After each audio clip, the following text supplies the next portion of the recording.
This is episode number 566 of the InnerFight podcast.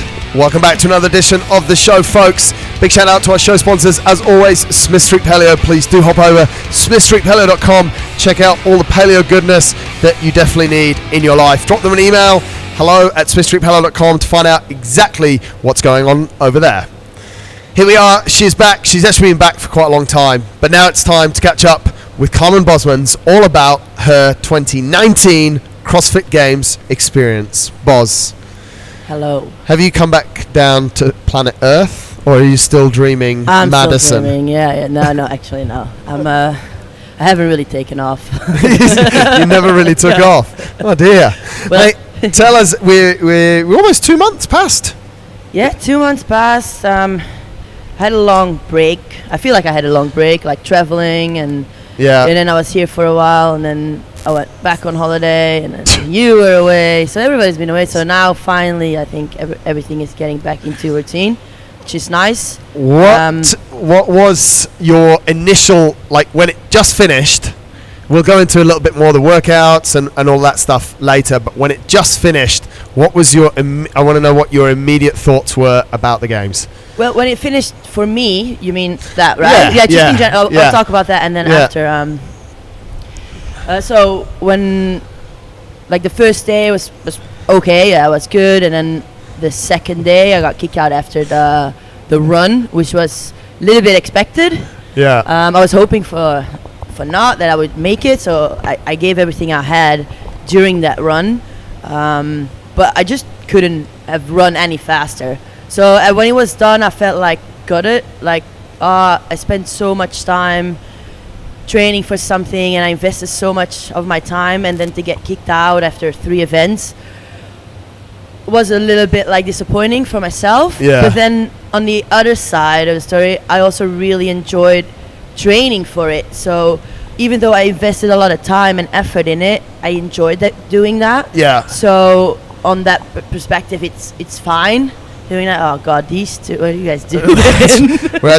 we're putting it off a little bit. Tom Walker has joined us on the show eventually, but his camera's not working very well. For those of you that are watching the video version, don't worry about Tom's camera. Firstly, it was upside down afternoon. It's fine.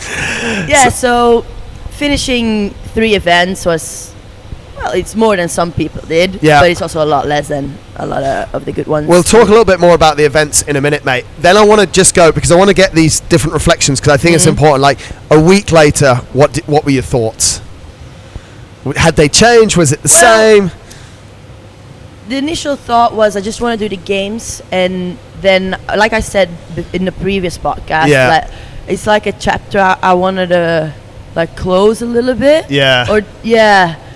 And then see how I felt. So after doing just this little, just being at the games was fine for me. Right. At some point, because I don't think I want to put in another year or 2 or 3 years of doing the same thing. Yeah. Exactly the same thing. I mean, to be maybe 5 or 10 spots better. Yeah. I don't believe I can be a games like a top 10 or like something like a podium one, and like for me being 20th or 40th or even 15th or 10th is a bit the same. Right. I don't know, like interesting. If you're not on the podium, there's a difference to making it in a competition on the podium or not. And then there's a difference when you're like a podium athlete, if you're on the top of the podium, or you know, like this is, I've always had this in my mind. I don't know, what do you think, Tom? How do you feel about things like that? This is a good one straight off the bat, actually. It's true. I think there's a difference between almost like racing and then just experiencing, and it's the same with like competing for the top step, or just experiencing what it's like to be at the best you can get to within your sport. But it's still not, you're still another level away from where the true top guys are. Yeah, exactly. And I honestly don't want to put in that work. I know that now. Like, I don't want to not work and just train. I think I wouldn't feel good. Like, I like coming into the gym and coaching and doing other stuff also. It's too... Because I love training, Yeah. but not if that's the only thing I can do, because then I'm just like, I just want to do something else now. Yeah. So maybe me, it's a little bit too one track. It's yeah, not I very realized enough. this over so many years now. I can't just do one thing Yeah. only. I like to do little things, and I'm okay with being mediocre in a lot of things. There we go. Wow. Didn't know about that, bud. But I think it's a very interesting point, though, mate. You say, because a lot of people will sacrifice a lot of their life to continue to come in the top. Like, how many people at the games? Like, there's a lot of names at the games that are kind of always there, and they're always around that 15 to 20th, 25th place. And you think about how much work you put in. They're putting in an equal amount, maybe a little bit more. Yeah. And what are they getting? They're getting the same as what you got. Yeah. Like it's goodbye after day 2 or day 3 for them. Exactly. And no one cares if you're 15th or 40th or... Yeah. But you're not mediocre the fact you're at the games. Yeah, I think Must be I think sort of that's seen as well. I mean mediocre in as a top athlete. Yeah. Yeah. You know what I mean? Like, maybe not worldwide mediocre. Yeah. But like at people who are at the games, I think I'm mediocre. Say then you went and you came in, you snuck like a 12th or a 13th. Do you think you'd see it differently, or do you think it needs to be top 10? Where's the line? I think if I would have made it to the last day, if I would have been in that top 10, there would be a different thing. Different mindset. For sure, because then I would know, okay, I'm actually good enough. If I say, okay, now I worked a little bit less, and I still worked, if I would be in the top 10, let's say, then I would say, okay, I'm actually going to commit to just one full year of, I won't make any money probably, but maybe that's probably something that could have happened. Yeah. Let's rewind, mate, and let's try and go through the experience, and then I think maybe we finish up on this subject, because it's super interesting. We got there very fast, but talk us through it. You got there like 8 to 10 days before. We heard in the previous show you share a house. What was it like leading into it? And then, mate, just take us through the whole experience, and we'll just throw questions as we go. Yeah, cool. So I left to Chicago, so with Jamie and Elliot. So we stayed there for like 4 or 5 days, and I absolutely loved Chicago. The place we were staying, it was just outside the city, and we were like a mile away from the gym, and the gym was like 800 meters away from the biggest Whole Foods in Chicago, or the whole state, or whatever it was. Yeah. So that was heaven, because we were just budgeting. Budget. Oh my God, this is why I'm broke now. Literally, just eating everything. Those 5 days. Yeah. Because we just like go to the gym in the morning, or go to Whole Foods, get some coffee, go to the gym, do a session, and go back to Whole Foods, sit there for an hour, have like kombucha from like $10 a bottle. Cheap then. Cheap, yeah. And then I realized how I never really liked America that much. Yeah. Every time I went, but now I really liked it. Just it was different spending so much time here, and then seeing how it was in America, where you just go to the store and people are literally drinking wine while they're shopping in Whole Foods. Right. Yeah. I was just like, oh my God. I thought you were going to say I never used to like America. Now I understand why they're so fat, because they're in the store the whole time. Yeah, true. Well, Whole Foods wasn't that many fat people. So it sounds like a pretty ideal run into it. You're training, sleeping well, that was good, eating at Whole Foods. It's just not good financially. No, but it was good food. Everything went well. And then we went to Verona, which is like 20 minutes out of Madison. And we stayed in a hotel there. The hotel was next to a gym. And then we met up with the Red Pill coaching crew, like Sam Briggs, Emma McQuaid, Kelly Friel. She's a master of like one of the top ladies in the UK. She was there as well. Who else? And Jamie Elliott, me. We just trained there for another week, which was great. But then also staying in a hotel wasn't as nice, because we couldn't cook food, and it was also not really, because we were in the middle of nowhere. Right. This place is like what you think of America. Right. When you what I think when I think about no city or something, just like fields, and we had to like always get a bit of almost like not junk food, but Yeah, something Really? that you have to microwave that way. Did that stress you out at all? A little bit, yeah, because I was so good on everything for so long, and then that last week we tried still to have good food, but yeah, it wasn't as like structured as I was used to. Yeah. Why did it happen like that? Was that planned, or we actually thought we had kitchens because the pictures on the when they on booked the hotel, internet. showed that there was like a little kitchenette. So we're like, oh, okay, cool, sweet. But then it It's wasn't. in the honeymoon suite. Yeah, That's probably. what you got to book for that. So I hope you didn't give them a very good review on TripAdvisor. The hotel was lovely. It was just a bit, not how we thought. And that's the week leading into the games. Yeah, and then the week that with the actual games, I went to another house. I was a bit of a gypsy, so I moved to 3 different places. Right. So then I shared a house with Mia and Phil, who had a team. Like a team had a house, pretty much similar, close to the hotel actually. So I stayed there. So then it was again better because there was a house. Yeah, and to we could cook proper food. Yeah. So that's a bit leading up to the games. The night before the games, Night before the games. what did you do? How did you feel? I can't actually remember what. Get your running shoes Oh ready. yeah, we went to we had the athlete dinner. Okay. I'll talk a bit about that. That was a bit special. Right. So we all arrived there. There's 160 people from different countries. Yeah. Almost, more or less. So male, female. So it's almost like 300 people. Yeah. Right. And then we're all sitting there. We get like tables with all these little flags on, and you just get assigned to a table with your country. Right. But the Belgian guy who only speaks French, and my French is so poor, I couldn't even. And he didn't speak. He spoke 5 words of English. I spoke 5 words of French. So I couldn't really have a conversation. And he doesn't with speak him. any Flemish. No, because he never lived in Belgium. Yeah, he right. lives in Toulouse in France. Okay. So he's never actually been in Belgium. Right. You just have a Belgian passport. So yeah, so we get assigned to tables. So when I arrived pretty late, there was no more space at my table.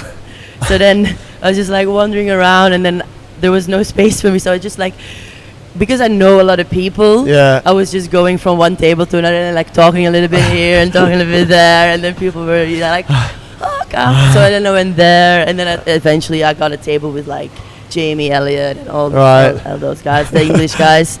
And then Greg Glassman came on stage, and he took his microphone, and he was like very emotional. Like he's like, oh my God, this is what I've always wanted. Thank you so much for being here. This is my dream. You guys are heroes. You guys are heroes in your country. Like you can go back home as like actually like you achieved. Like I can't really exactly remind his words, but he was like so emotional. He's like almost crying. Wow. Like this, I don't know if he was drunk or something. Yeah, he's probably drunk or drinking too much Coke. No, but it was a bit like goosebumps. Some people found it really weird, but I found it like you could see this is really him speaking from his heart. Do you think it's legit? Because there's obviously a lot of things happen. It was legit, yeah. Honestly, this is what he wanted the whole time. Like he wants to have a world like event. And he never intended that it was like in the beginning where it's just Americans. He always wanted to have all these countries. And in the beginning, like last year when they make all these structure changes, everyone's like, oh, this is going to be shit and this and that. It wasn't perfect, far out, but I do think it's going to be a lot better the next year, and we'll keep growing like that. Yeah. I wonder, because I've obviously not been to a dinner like that before either, but from everything that I've seen in media or on social media, he was never really there at those sorts of things. So for him, the founder of CrossFit, to go to that dinner as well means a lot. Like you say, maybe it is very genuine. Yeah. Like he came around, he gave every single person a hand. Yeah. Yeah. So like. He's still a little bit fat, is he? He's not fat. He has like a beer belly, I guess. Yeah, he guess he's fat. Yeah. And what was the mood? Because is this the night before the games or a couple of nights before? This is the night before the games. night before. So what's the mood? Are people nervous? Is there a good vibe? It was very relaxed. Yeah. Yeah. people just wanted to go home early because everybody wanted to go to bed. Yeah. But it was very relaxed. Everybody's talking with each other, or at least you gotta have a bit of two groups, I guess. Here we go. This is what we need to know. Like politics. Not like a bad thing. It's just because you have the people who've been doing it for so long and have been to loads of regional events or loads of competitions. So it's like a small community. Yeah, so they know each other. We all know each other. So yeah. everybody, like in that area, it was like quite relaxed and everybody's taking some banter. Yeah. It depends what table you're at. But then you have the tables where there's all national champions who some of them have never done a competition except the Open where they qualified. Really? So then they're like, imagine a lot of those top athletes are their heroes, right? Yeah, right. So you could see like people coming up to Sarah, like trying to get like pictures, and like it was like almost a bit weird because these are athletes like we are well, like all of us are. So some people didn't really respect the privacy of the top athletes. Yeah, they're more there for a holiday. They're like, oh my god, I'm here with my idols. Doesn't it? This happens at triathlon though, right?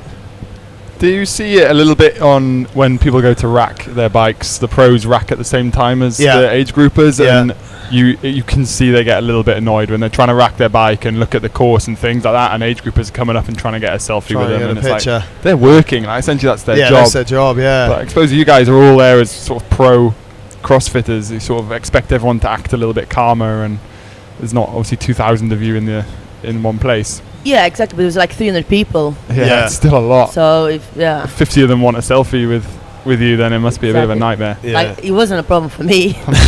Did you get any selfies with any of your heroes? Any security with you? Yeah, security. So, mate, you're back home, bed the night before the games. Did you sleep? Yeah. Did you? I slept well. Yeah. Oh, that's good. I don't have problems before a competition sleeping. Yeah. No. That all went well, huh? Yeah. I was okay. And then, mate, let's jump to the events. It started on Thursday. Tom's got the events here. The first one is 400 meter run, 3 legless rope climbs, 7 squat snatches. Yes. 4 rounds for time. Your favorite? Yeah, I've done that one many times. Squat snatches, I mean, not the running. Obviously.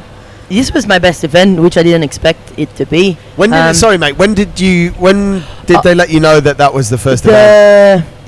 So there was rumors already at the athlete dinner that this was going to be because it came on the site, on the mainline site. It was the CrossFit website workout of the day. The day before? Yeah. Really? Wow. Yeah. You was so there was rumors, right? But and I was like, nah, that's not gonna be it. Yeah. You thought it was gonna be a run, 10K run. Yeah, but that was the next day, so. Okay, we'll get there.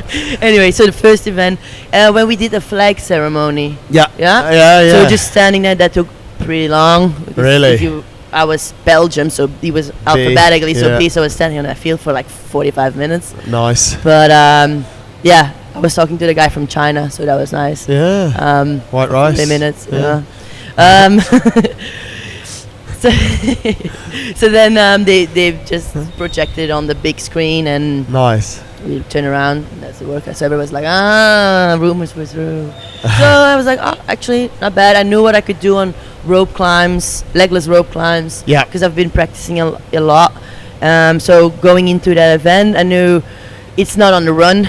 Yeah. For me, like just pace the run, easy run, come at the rope, go straight up, and then rest 45 seconds, and then go back up.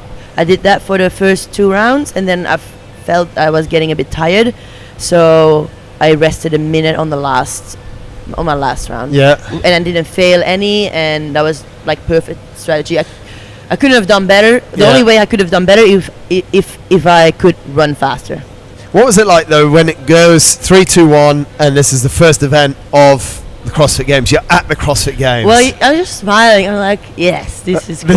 This is cool. Yeah, just standing there on the big field and in your little games outfit. Yeah. Like it's something I've dreamed of having or being from when I started CrossFit. Of course, from the first year. So then finally being there, even though we didn't get that much gear or clothes. Oh, really? Well, not like other years. You got progressively more. So the more events you did, the more you got, which makes sense. Enough, it was cool that they already gave us something. Yeah. But it must have been quite cool, the first part of that first event, that, then you find that you're doing it. Like, you're going, and just like, I was enjoying every moment, and I was happy I stayed relaxed the whole event, and stick to my game plan, and it was a good game plan, so I did really well. After the first event, they cut 75 people, so from 150 to 75. Yeah, so half. And what did you finish in the first event? 31st. 31st. So 34. So you were up there. So you were few, right? Good. I'm into the next. Yeah, and I think this is where I made a mistake. I was too relaxed on that next event. Right. Because it was a really good event for me. It was rowing, and then shoulder to overhead with kettlebells, lightweight into handstand walk. So I'm like, okay, go easy on the row, and then just break it up on the shoulder to overhead, and then just go hard on the handstand walk. And then I was just so afraid of failing those handstand walks that I rested way too much. If you look at the video of me walking over that field, these are the sections, I was just like perfect handstand. Yeah. Perfect handstand, come down, and then I was just like resting for way too long to do the next section. Right. So if I regret one thing, it's not like, I was just pussy on those handstand walks and just doubting myself. I just was so afraid that I was going to come down, But why? Like, because then you had to go back. Yeah. But you've done it before. Yeah, no. I don't know. Because I also have fucked up things like that. Yeah. Because I've pushed it too hard in the beginning. Yeah. Just like, no, don't do that. So interesting. But you still, in that event, you still stayed. I dropped a lot on that one. So here's the thing. But then they made a second cut, right? Then I made the second cut to go to the next day. Yeah. But because of this event, if I would have done a similar thing like the first event, then that third event, the run, wouldn't have counted for so much. Yeah, exactly. Like I couldn't have made up anything on the run, but I could have made a lot better on the second event. Right. Tom, talk us through that third event. You've got it there. Just looking at it, it's a bit. Happy or not? 4 times 1.5k, but then so you're wearing a weighted rucksack, and then the weight's increased by 10 pounds, 4.5 kilos each lap, from 20 pounds on the first lap to 50 pounds on the last. Yeah. So that is real male, endurance. female has the same weight.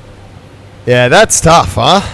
That is hard. That's a decent event. What was George saying for their bags? What was that? 30 kilos, the heaviest? 30 kilos. So you've basically got pounds is 25. 50 pounds is 25 kilos. Yeah.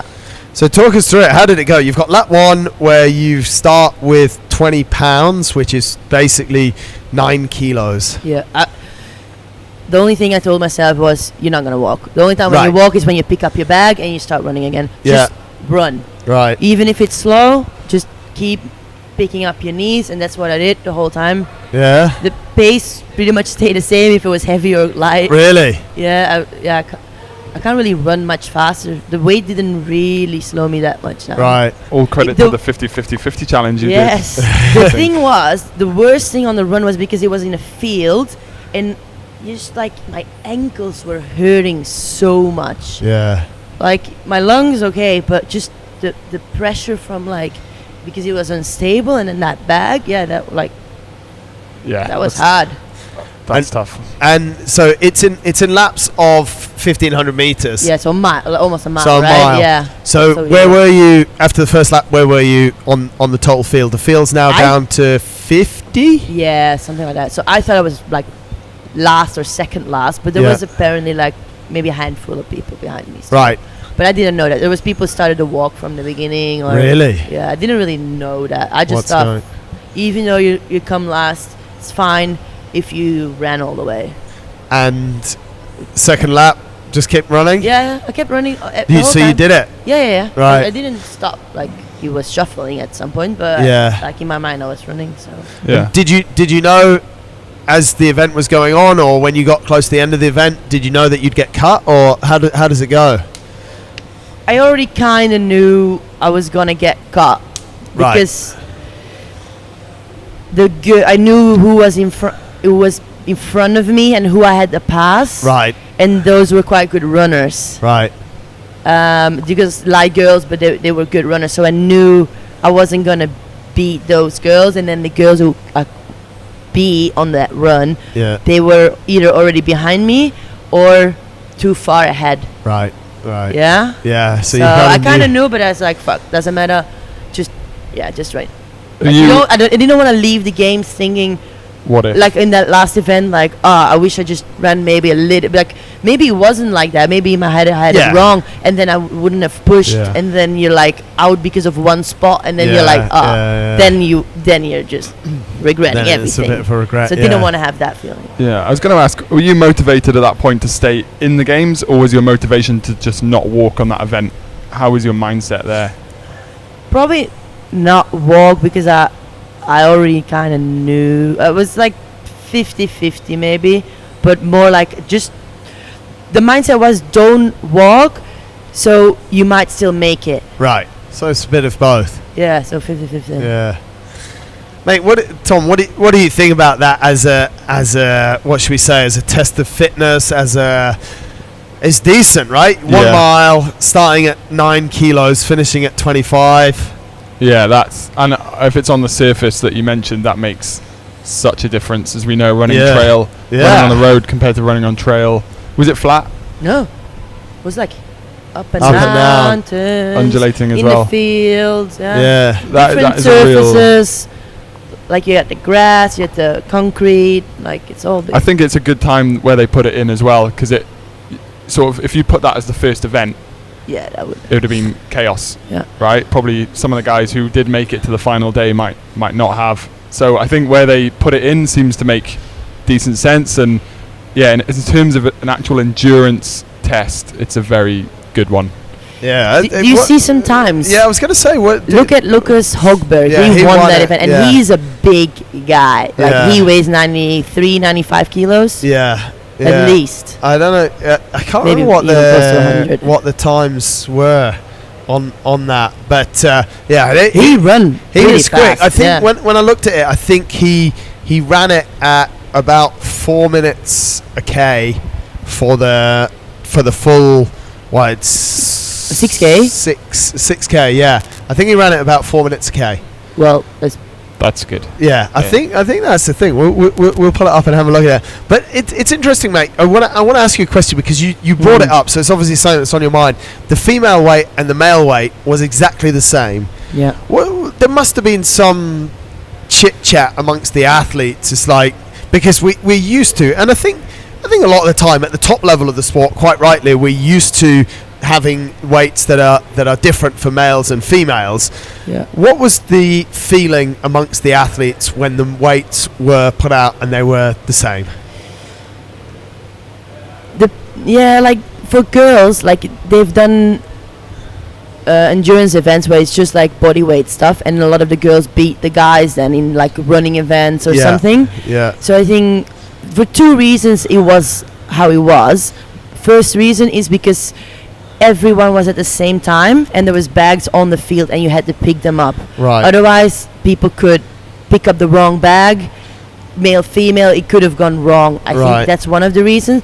The second reason, just to compare guys and female, like male, female, how just better can you compare it? People say, like women want the same, be treated the same. Yeah. So I think it's fine. You think it's all good, huh? Yeah. Yeah. It's harder for us because just body weight percentage-wise. Yeah. Like the heaviest girl maybe weighs 80 kilos. Yeah. But that's the lightest guy on that field. Yeah. It's almost a different test for different male and female. Yeah. Really. It is. Yeah. Think of little, like small girls like Jamie. Like she weighs 135 pounds. Yeah. Yeah. Add 50 pounds to that. Yeah, it's crazy. Like it is crazy. It was right. It was Lucas Hogberg did that run in 24 minutes and 59 seconds. So he's averaging he's averaging about 5:10 or 5:09 and some change. 4:09 and some change for a kilometre. Like you have to get your rucksack off, open your bag, get a bag in, pick it back up, and so run. that's how you had to just keep adding to the. It's like Super Mario Kart, isn't it? Where you just you have to get the rucksack off and like open it with a zipper and everything. Yeah. So that's like you lose time on that as well. Like, and then you have to pick it back up, and He's done very well. What he does in the off season, he just runs in the Swedish forest. Yeah. Weighted vest or not, like he just runs. That's what he does in the off season.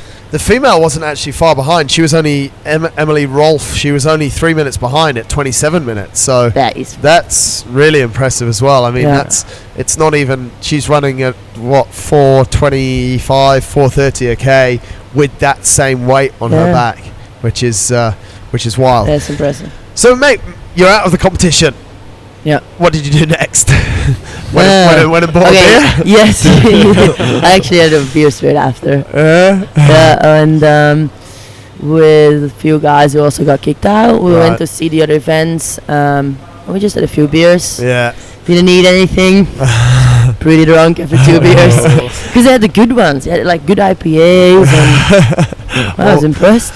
How was the rest of the games though? You were obviously there as a spectator, mate, and this year we've seen a lot of different chit chat from the athletes as well. People saying, "Oh, it shouldn't have been done like this." We went on to the sprint course 2 events later. There was the sprint couplet, then there was Mary, and then there was this sprint course, which then saw the field pretty much cut to pieces down to 10. Yeah, so it was double feeling again because there's a few people I'm close to who are still in the game, but then also a few where I'm close to, good friends with, who were gonna kick, or I could kind of know they were gonna kicked out in the next event, which I was sad for because I know they're good athletes.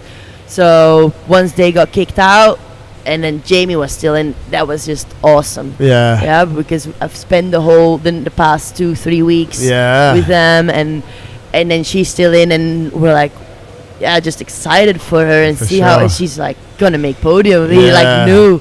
So it was just cool to see how she was doing, and I really enjoyed also just watching it. Yeah, because just been there. Yeah, if I wouldn't have known anyone, I would have just left. Yeah, really. Yeah, you just got get out of there. Then I would have left. But as far as from the athlete's perspective, obviously I interviewed the guy, his name slips my mind, from Morning Chalk Up a few weeks ago. Yeah, actually about 2 weeks after the games. Someone LoFranco. It's terrible. I can't. Justin.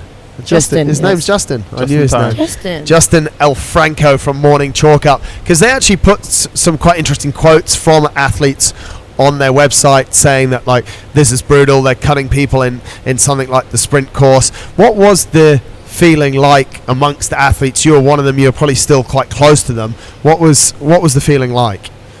Some people, like, for some of them this is their job, right? Like we were just saying, like, imagine you training your whole year for this, and then you get kicked out after something like a sprint event, and then the order of the workouts was not ideal. Right. Like, if the workouts were great overall, that's my perspective, and I think a lot of people agree with this, but they should have mixed it a little bit different. Right. It would have been a total different top 10. Yeah. If, like, let's just switch 2 events, the run with the lifting on the end of the day. Yeah. You switch those 2 events. It would have changed everything. It would have changed everything. It's so interesting to run like a simulation on it. Yeah. On different events in different orders, and how the top 10 would have changed. Yeah. Yeah. But if they do it next year, the exact same games, and just switch those 2 events, you'll see a whole different top. The first person, I think, would have. I think still Tia and Matt Fraser would have won, the big thing, no matter it? what, and that's what they want. They want to find the fittest person. So no matter how you do it, the fittest person will be on top, because it doesn't matter for the fittest person what event comes when. Yeah. But it does matter for top 10 people. But then, like I said, like you said, no one cares. No one cares. Yeah. You said that at the start of the show. Exactly. That if you're not on the podium. What about from a? But like, top 10 could be a sponsorship deal and not a sponsorship deal. That's the thing, yeah. So for those people, they obviously, those top 10 people, they care because they need to make money of it. Yeah. If you don't work your whole year and you get kicked out after that sprint event, then it's obvious you're not very good money, at but it's obvious you're not good at sprinting. At sprinting, yeah. And it's obvious you haven't trained everything. So do you deserve to be in the top 10, and do you deserve to have those sponsorship deals? No. You're a prima donna who thinks you're better, and you're not good enough. Yeah, but what if it was a... It's true. It's totally true. Yesterday in cycling, the course was rainy. Yeah. And a lot, to say the least. Just a few drops, to say the least. Yorkshire. Now, where does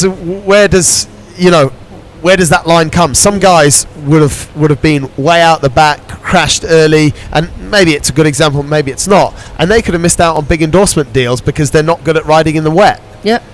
The guys who are good at riding, whether the Danish guy's good at riding in the wet, who knows? But if it was a Dutch guy that used to ride all the time in Holland where it rains a lot, then you can understand it. But the point is that if they're not in the top 10, then they're not in the top 10 because they're not good enough. Now, the fact that next year, someone who's maybe 30th this year, the events might change and the stars might align for them and it might come in an order like we're talking about. And someone will say, well, dude, you were only 30th last year, and the fact that the events have changed a little bit, you're now in the top 10, and now he gets looked at for sponsorship deals. Yeah, I think something sprint's going to come up. It's like when they announced the World Champs in Yorkshire, 2 years ago, it's likely going to rain. Yeah. So you're going to start training a little bit for that. And with CrossFit, there's going to be at the games something I'm not saying sprint, those people didn't train sprints. It's hard. I agree with what you're saying. Let's say like someone like Sam Briggs. She's an endurance machine. Yeah. Like she's never gonna get that much faster anymore. She's like 38. How much faster can you get in sprints compared to someone who's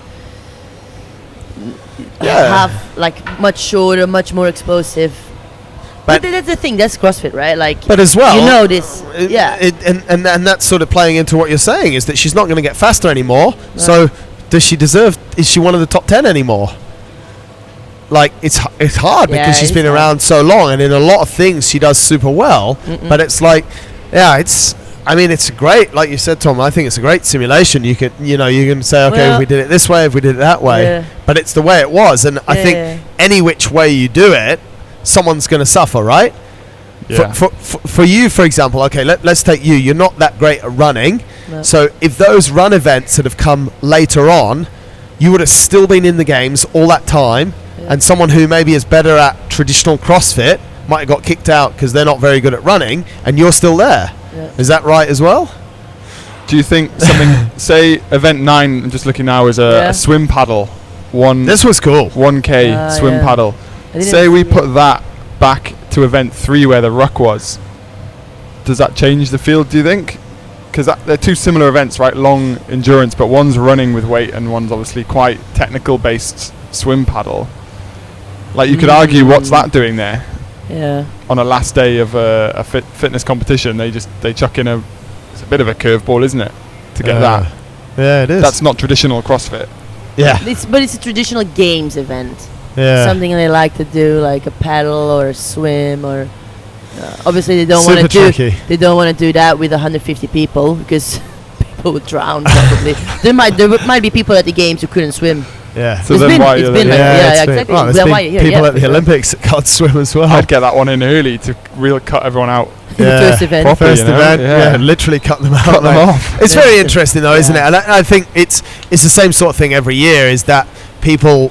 They'll say, if the events were in a different order, or if this or if that. But at the end of the day, the events are the events, and it was what it was. Sometimes I think about, like, if they would really find the fittest person, like, the games should be there, but then they should take the sanctional events also. And because, like, let's say, like, Sam Briggs, for instance, she did maybe 5 competitions. Yeah, and won them all. Won them all, except the game she get kicked out. Yeah. So she competed. It's crazy. It's just the events, the order of the events, the kind of the events, because we're testing so many different things. Yeah.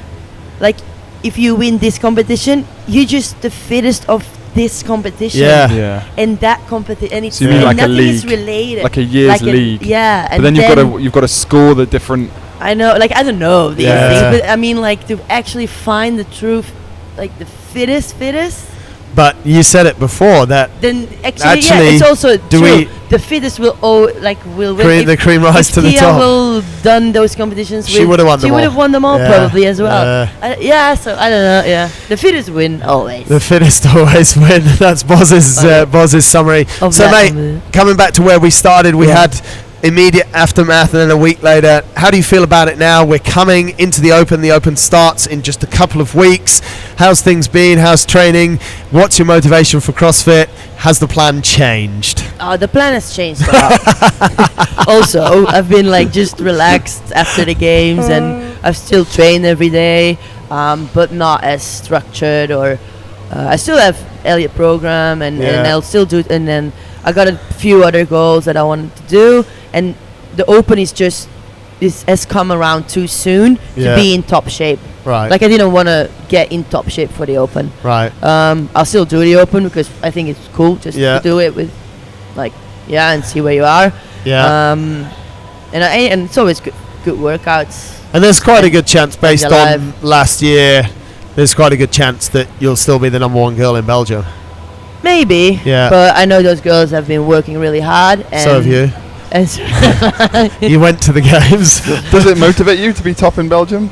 I don't like to get beaten though. Yeah, exactly. So that's why I've been training still. Yeah. So that's why I still push in every workout. But if so the goal is to be top in Belgium in the Open, quite simply put. Yeah. Okay. Or not to not to lose. I just don't want to lose. Yeah, I don't want to lose. It's not like that. It's alright. They don't listen to the show. They only speak French too. Yeah. That's true. So that, and then I'm gonna do half a marathon, the Creek Marathon, or Creek Striders half. That one, so I'll run that.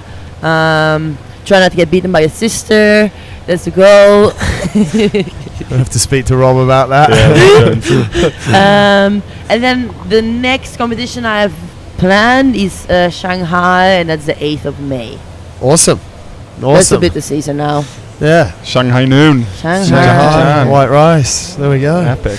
Any closing thoughts, Thomas? No, I think it should. Did you actually watch the games? I watched, kept in touch with what Boz was doing, and I lost it a little bit after that. I think when you've got an interest in it, obviously it makes a difference. It makes a bit of a difference. It does interest me a bit. Yeah, if you don't know anyone.